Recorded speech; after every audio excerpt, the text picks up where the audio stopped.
According to the National Electrical Code, a working platform is generally required for servicing transformers mounted at a height exceeding 8 feet above the floor or working surface. This requirement exists to ensure the safety and accessibility of electrical equipment for maintenance and inspection. In this context, a 45 kVA transformer mounted in a ceiling at a height of 9 feet 6 inches would necessitate a working platform for servicing purposes. The NEC mandates this platform to provide a stable and safe working area for qualified personnel to perform necessary tasks on the transformer, such as inspections, repairs, or replacements. The working platform should be adequately sized to allow for comfortable movement and operation around the transformer. It must also be constructed of durable materials capable of supporting the weight of personnel, tools, and equipment. The specific requirements for the platform's dimensions and load-bearing capacity are outlined in the NEC. It's important to note that local electrical codes may have additional or more stringent requirements regarding working platforms for elevated transformers. Therefore, it is crucial to consult with local authorities and adhere to all applicable regulations. The primary reason for requiring a working platform is to mitigate the risks associated with working at heights. Falls are a leading cause of workplace injuries, and a stable platform significantly reduces the likelihood of such incidents. Furthermore, a properly designed platform provides adequate space for maneuvering tools and equipment, minimizing the risk of dropped objects or accidental contact with energized components. In addition to the height requirement, the NEC also addresses the issue of adequate working space around electrical equipment.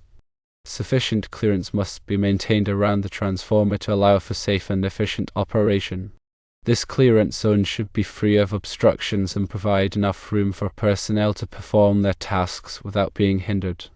The NEC specifies the minimum dimensions for working space based on the voltage and current levels of the electrical equipment. For transformers, these dimensions vary depending on the voltage of the primary and secondary windings. It is essential to consult the NEC tables to determine the appropriate working space requirements for specific transformer installation. When installing a transformer in an attic or other confined space, careful consideration must be given to ventilation. Transformers generate heat during operation, and inadequate ventilation can lead to overheating and premature failure. The NEC requires that transformers be installed in well-ventilated areas to prevent the buildup of excessive heat. This may involve providing natural ventilation through openings in the attic or installing mechanical ventilation systems such as fans or louvers. The size and number of ventilation openings should be determined based on the transformer's heat dissipation requirements. In addition to ventilation, it is also important to protect the transformer from environmental factors such as moisture and dust. Moisture can cause corrosion and electrical faults, while dust can accumulate on the transformer's components, reducing its cooling efficiency. The NEC requires that transformers be installed in enclosures that provide adequate protection from these elements. The type of enclosure required depends on the specific environmental conditions of the installation location. In some cases, an NEMA 1 enclosure may be sufficient, while in others, an NEMA 3R or NEMA 4 enclosure may be necessary.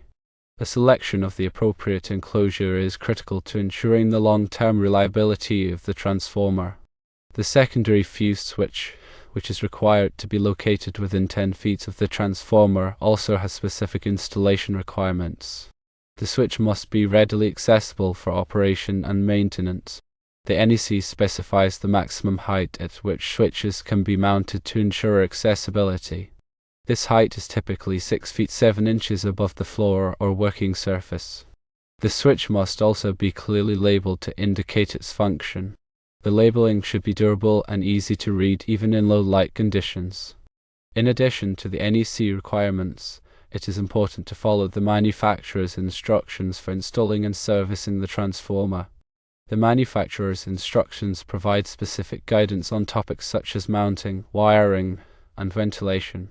These instructions should be carefully reviewed and followed to ensure that the transformer is installed correctly and operates safely. The installation of a transformer is a complex task that should only be performed by qualified and licensed electricians. These professionals have the knowledge and experience necessary to ensure that the installation meets all applicable codes and standards. Attempting to install a transformer without the proper training and experience can be dangerous and may result in serious injury or property damage. When selecting a transformer for a specific application, it is important to consider the load requirements. The transformer must be sized appropriately to handle the anticipated load. Overloading a transformer can lead to overheating and premature failure. The NEC provides guidance on sizing transformers based on the connected load. This guidance takes into account factors such as the type of load, the duty cycle, and the power factor. It is essential to perform a load calculation to determine the appropriate transformer size. The transformer's nameplate provides important information about its characteristics, such as its kVA rating, voltage rating, and impedance.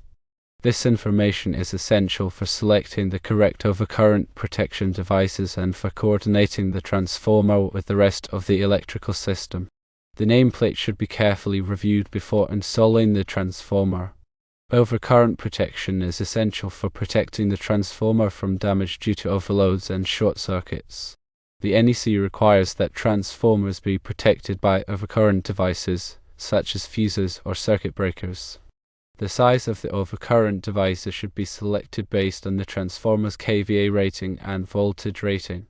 The overcurrent devices should be installed in accordance with the NEC requirements. Grounding is another important aspect of transformer installation. The NEC requires that transformers be properly grounded to prevent electrical shock hazards. The grounding system should be designed and installed in accordance with the NEC requirements. The grounding conductor should be sized appropriately and connected to a grounding electrode system. Regular maintenance is essential for ensuring the long-term reliability of a transformer. Maintenance tasks include inspecting the transformer for signs of damage, cleaning the transformer to remove dust and debris, and testing the transformer's insulation resistance. The frequency of maintenance should be determined based on the transformer's operating conditions and the manufacturer's recommendations. The NEC provides guidance on the maintenance of electrical equipment. This guidance includes recommendations for inspecting, testing, and cleaning electrical equipment. Following these recommendations can help to prevent electrical failures and ensure the safety of personnel. In summary, the installation of a 45 kVA transformer in a ceiling at a height of 9 feet 6 inches requires a working platform for servicing purposes, according to the NEC. In addition to the height requirement, it is also important to consider the working space, ventilation, protection from environmental factors, and overcurrent protection requirements.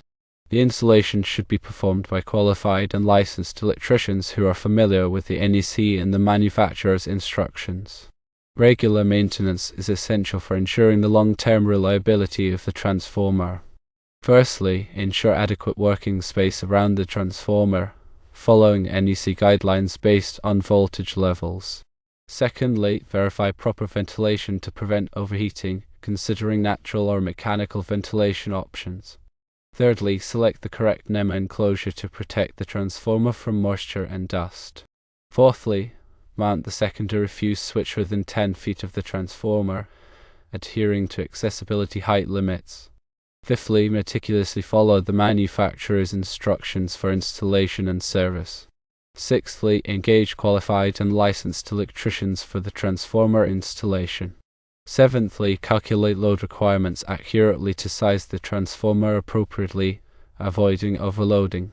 Eighthly, carefully review the transformer's nameplate for crucial specifications. Ninthly, implement proper overcurrent protection with appropriately sized fuses or circuit breakers. Tenthly, establish a reliable grounding system conforming to NEC standards.